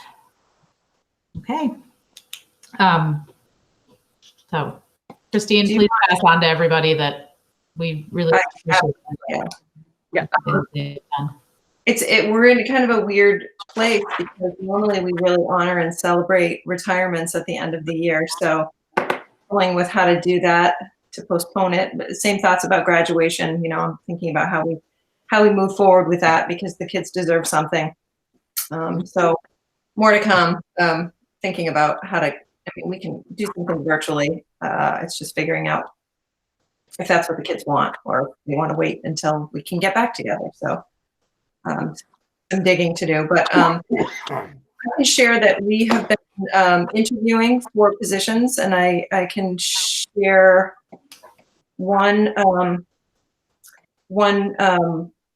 position that we filled actually this afternoon. If the board would like to hear about that, I'm happy to share. Yeah, is it, David, are we at a point where we can talk about the position in public session, or should we wait till executive session? No, I think you can talk about that in public session. That's fine. Okay. So we've been hiring for our part-time music position. I don't have an update on that one yet. But we did the health position last week, and we offered the position to Lacey Stever. I don't know if anybody knows her, but she is a fairly new teacher. She has 2 years under her belt. She's from, oh gosh, I'm going to forget now. Fairleigh, Vermont. So she's fairly local, and she's moved back to Brownsville, actually. Yeah, she's in Brownsville now. She's in Brownsville. She's really, really excited about coming to Heartland. She had wonderful things that people shared about her. So we're excited. And isn't she somehow connected to a former PE teacher from? Her boyfriend's dad was the PE teacher at Heartland for many years. She shared that, yeah. I was just really wanted to say good night to Miss Bourne and Miss Preston. Oh, good night. It's good to see you. That's awesome. Yeah, that's Sorry, he was just like so excited to see both your faces on the screen. I was like, okay. Yeah. So we'll accept because we have to A motion, approve yeah. the hiring. We'll just do that at the next meeting. You could do it tonight. There's no need to wait. It's up to you. 15. Okay. Order. So does anybody want to make a motion to what her name was? Lacey. Lacey Stever, right. Stever. Okay. Stever. Okay. Anybody want to make a motion?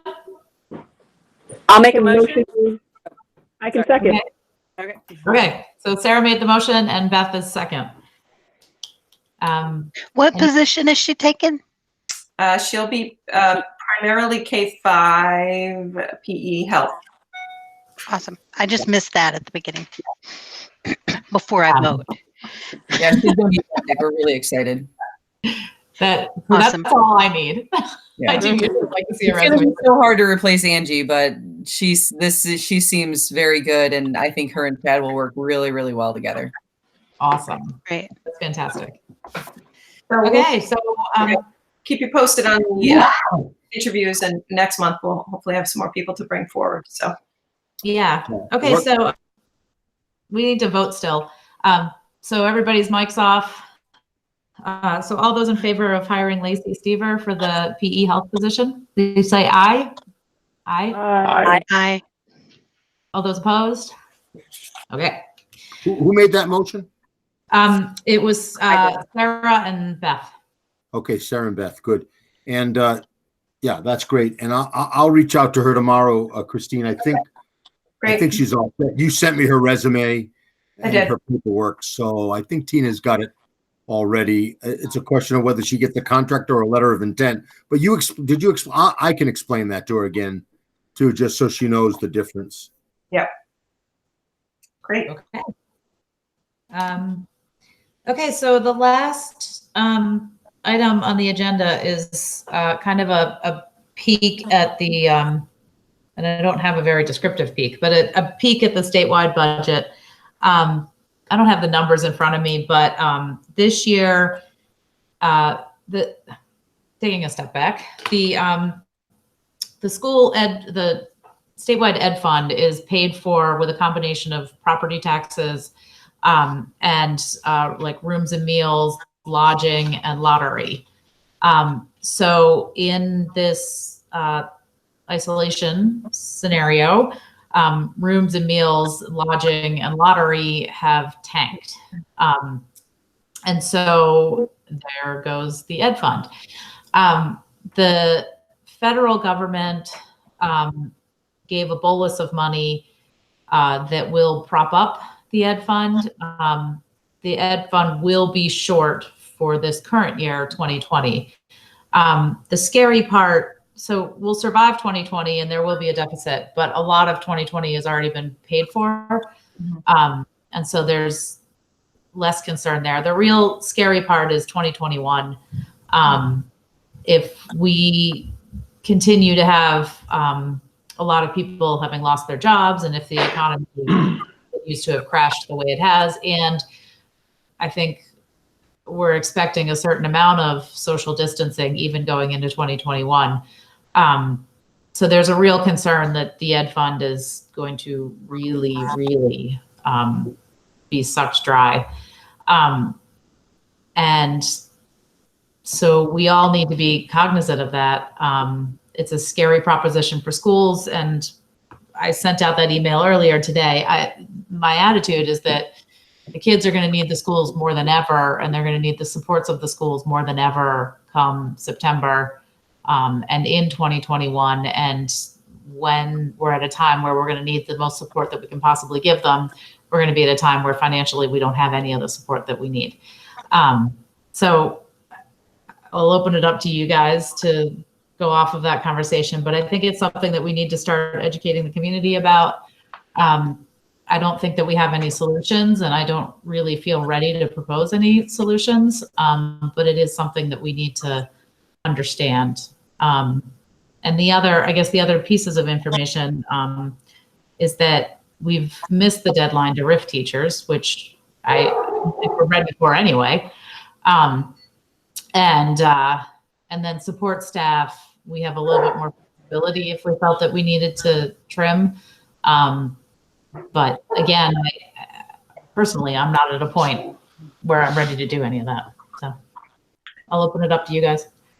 I did get an email today from the VPA with a link to send an email that they craft for you, requesting funds for the next school year. I think $75 million from the federal government to the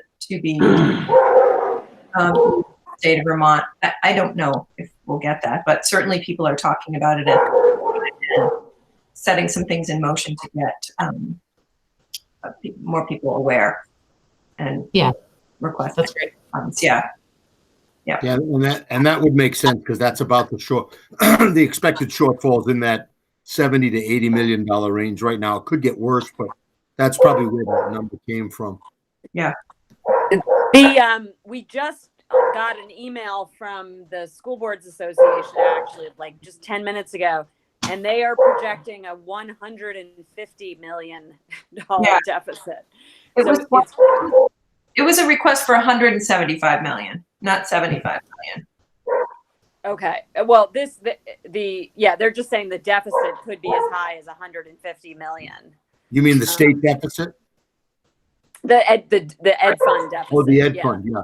Well, I know when during that Mark Peralt when he did that, and I know Nikki, you were on that call. I mean, at that point, and that was a week and a half ago. I mean, it was around 80 million. So it sounds like it's growing, exponentially pretty quickly. So that's not a good thing. That's Yeah. not a good thing.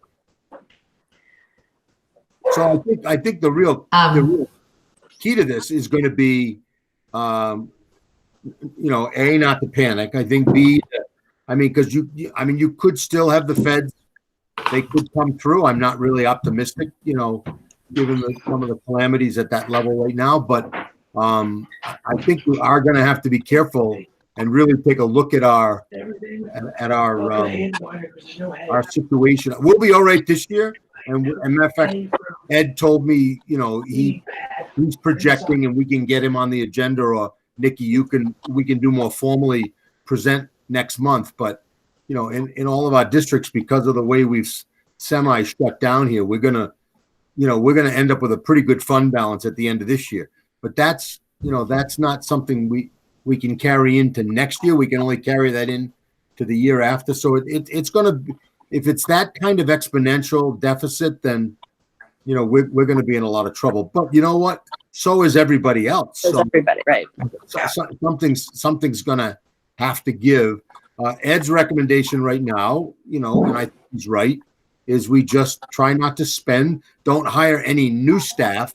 I mean, what Christine did tonight was replace a PE teacher that was on staff. But I think we've got to be careful about introducing new positions or new support staff, and so I think that's just where we have to be right now.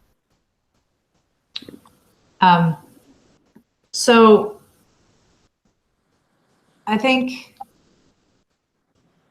I might take this into executive session, just so that people can talk more freely. But I think that it sounds like we're all kind of on the same page of not panicking right now, and staying the course. And I think David's suggestion of what he just made right now of not trying to spend a lot of money, and not trying to do anything new, and kind of cutting back on new initiatives, and trying to hold the line where we can as far as budgeting goes. I mean, at least right now we're not spending a lot on materials, because we know how much those cost in that budget. So I'm gonna really quickly move on to setting the next agenda, and then we can go into executive session and let Diane out. I don't think we'll talk for very long. I just feel like we should be able to. Hey, Nikki, one. And Diane, go ahead. I'm sorry, Scott. Go ahead. Yeah. Just, please, it warrants saying, because the WSESU negotiators are still not done with that job, with the teachers. They are with the support staff, and so that's another part of the communication that's been between the state and school board. I think it was on that letter that Sarah just said, reminding everybody that that's a big piece of the pie right now, and perhaps an opportunity for a lot of school districts to take another look and again just restate with the communities, along with the community, the importance of that negotiation process and any long-term savings that could be had there. Yeah, and one of the things we could do, while Diane's still on the line, I'm not trying to drag this out, but as Scott said, we did settle the support staff contract actually several weeks ago, just before we went into this crisis mode. And Scott, I don't know how you feel about this, but it's a public settlement. We need to ratify that tonight. We can give you the one or two or three highlights of that right now. It will only take about 2 minutes, 3 minutes, and then we could take a motion to ratify that tonight, because Nikki's going to have to put her signature on that contract as the board chair. So do you want to take a minute and just do that? Yeah. So, and Scott, you can fill in the blanks, Scott, if you want to, but I'll try to do this quickly. First of all, the benefits were negotiated by the Vermont Commission for School Employees, so we didn't have much say in the benefits. the truth is we didn't lose a lot of money in the benefits because we were already offering a good benefits package. A matter of fact, our support staff basically, there was literally no out-of-pocket expenses or costs, and there will be next year, but the district pays first. So in essence, unless they've got some major medical issues, they're not going to see a lot of out-of-pocket expense even as we go into next year. But that was a consideration that, it definitely leaned in the teacher favor, but it didn't lean necessarily in the support staff favor. So in salary, we spent a lot of time on salary, and we really felt with all the talk that was going on statewide about a $15 minimum wage. Our minimum wage was more in the $14.30 or 40 cents, somewhere in there. So what we did is we added $1 to that base step. So now, the base pay for our support staff will be in that $15 range. And I think, that just sets a tone for probably the folks on our staff that need it the most. Our cafeteria workers, our custodians, as we bring in new people to support staff positions, we want to be equally competitive. And so that's how the negotiating team felt. The other areas of concern were around, we had an old clause in the contract around floaters, 2 days of float time, which made no sense because now we basically pay our paraprofessionals and our support staff on a contracted year, and they get a paycheck the same amount every 1st and 15th of the month, much like our teachers. They like that, and it worked. So we were able to eliminate those floaters and replace those with 2 holidays. Did not change the amount of days that they're working. We also we did do a significant amount of work to the sick bank, because right now the sick bank was by district.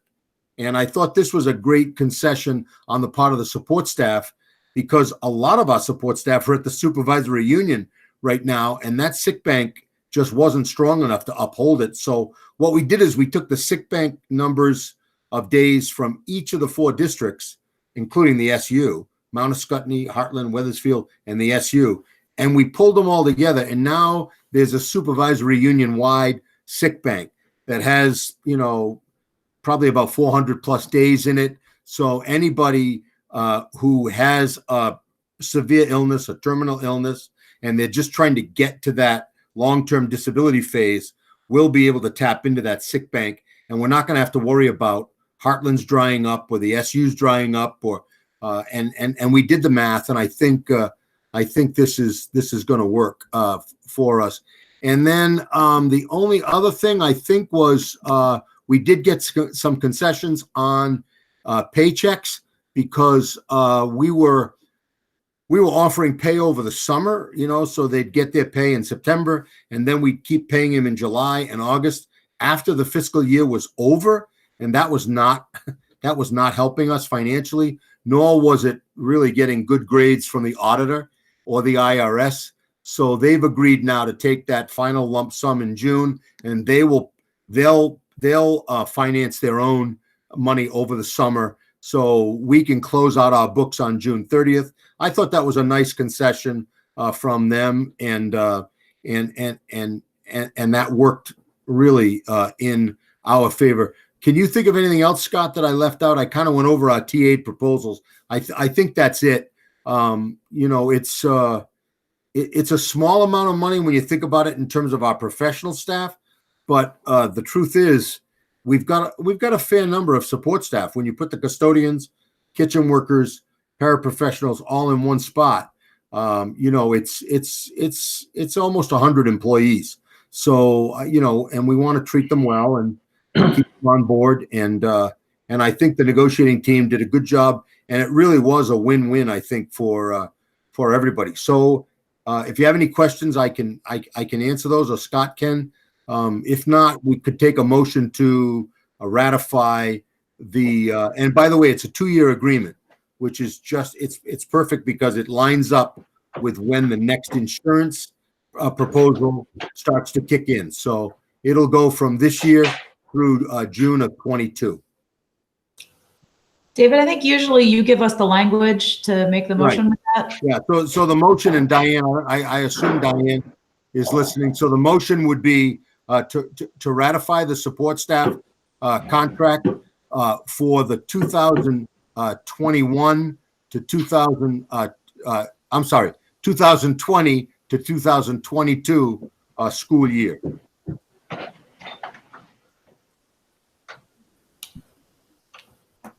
Okay, does anybody want to make the motion that David just said? I move the question. Right, good, perfect. Diane's got it down, I'm sure. She's very quiet tonight, but I know she's listening. Okay, we got Beth for a second. We got Colleen to make the motion and Beth for a second. Okay, so everybody off of, actually, is there any further discussion? David and Scott, I the rest of the negotiating team. I think that this was what David just described makes a lot of sense, and I am the whole minimum wage thing has always really kind of bothered me, and so I am pleased to hear that that's the direction that you guys went. Thank you. Thank you for your work on that. I know that it's not always easy. Yeah. Thank you. So, okay. Any further discussion? Or are we ready? We look ready. Okay. All those in favor of approving the support staff contract for the fiscal year 20 to 22, please, as David said earlier in his motion, please signify by saying aye. Aye. Aye. All those opposed? Okay, ayes have it, and it was approved. Thanks, David. That feels good having that off the table. Yeah, that's done. Good. And we are trying to get the teachers done, but it's a little tough in this remote environment. And quite frankly, that their contract is a little more complicated, but we'll keep you posted. We do have a proposal out there right now. We'll see what happens. Okay, sounds good. Great. Okay, so now we're setting the agenda for the next meeting. I think we have a COVID update, hires and resignations, and I Financial. would like a budget update from Ed. So Yeah, that would be good. That would be good. so we'll either invite him or I'll talk to him ahead of time. He's lonely. He's lonely. Would it be possible to also get some sort of statewide update, whether, from our legislators, or just to get a sense of what the thinking is at the state level about how these, how this crisis is going to be dealt with for next year? That's a great idea, Sarah. Yeah. And maybe we could even, I don't know, maybe we could even invite a couple of the legislators to join us. Yeah.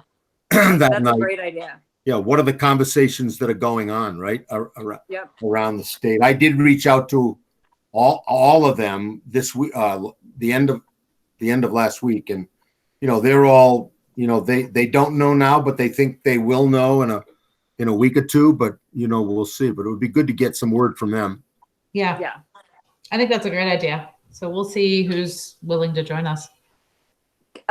The other thing is, and I know this is perhaps harder, but to try to get a sense too of, what we're really looking at for the fall. I think knowing ahead of time allows us to plan, and it just would be helpful to all of us, I think, for whether, if those conversations are already happening at the state level, just to know, is there going to be another wave and we'll have to go back into lockdown? Is there, just where that thinking is right now? Based on everything I'm reading, I don't think anybody knows, but maybe in a month we'll have a better idea. Yeah, just to get a sense of what assumptions they're operating with at the state level. Yeah, I think that's a good point too. Okay. And are we still sticking with our same end date of school? Good question. That comes up quite often, And right I now, I'm counting the days. yeah, I know. I mean, if we did have 3 snow days, which is always fondly remembered. But there's a plan out there from the Vermont superintendents to the secretary to waive all snow days this year, so that we can get this madness to a little bit faster, a little bit quicker halt, if you know what I mean. Because I'm just trying to picture how everybody's going to feel mid-June about. It almost still feels kind of like different and intriguing now, but I think it's going to get old by about June 10th. But so we'll see how that goes. Right now we are technically done June 18th. That sounds like a long way off, doesn't it? But that's the date. But if we get those waived, it would actually be the Friday before that, which I think is June maybe 10th or 11th, somewhere in there. But yeah, so we'll keep you posted on and because he's not going to waive snow days for just one district. It's going to have to be waived across the state. So we'll keep you posted. That would be handy. I'm just going to look at our radar list. I'm amazed you still have that list. That's great. I had her put it on the agenda. Nice. I've got the agenda right here. I think it's smart to have it on there for us to be keeping it in mind with our meetings. Exactly why I wanted it, so that we could look at it. It was on page 2. To see how many of those things have maybe been modified since our conditions have changed. Yeah, like physical plant security. Not an issue right now. I feel like our budget's getting our agenda is getting a little long for the next meeting, but I'm worried about our special education population.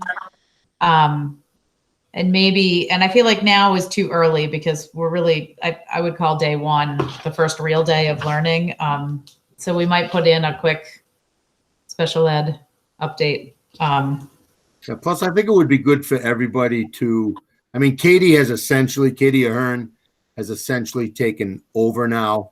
I mean, Karen's kind of, slowly easing out. So I think it would be good for everybody to, meet with Katie and to kind of see where she's at. So we could do that either this time or the time right after that.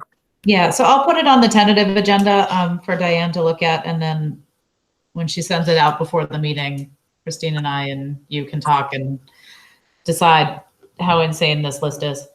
I do want to say that I'm unbelievably impressed with our special educators right now. I mean, and our paraprofessionals, the amount of work that they're doing and the amount of connections that they've made with students has been phenomenal. And I know it's probably still not enough, but I mean, when you compare it to, from what I've heard, many other places in the state, it's just phenomenal, the work that they're doing.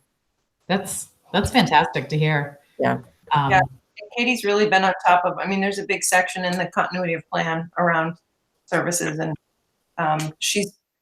we're in a lot of meetings like this talking about all sorts of things special ed related. So she is on top of it, and she's definitely leading the pack in a really great way.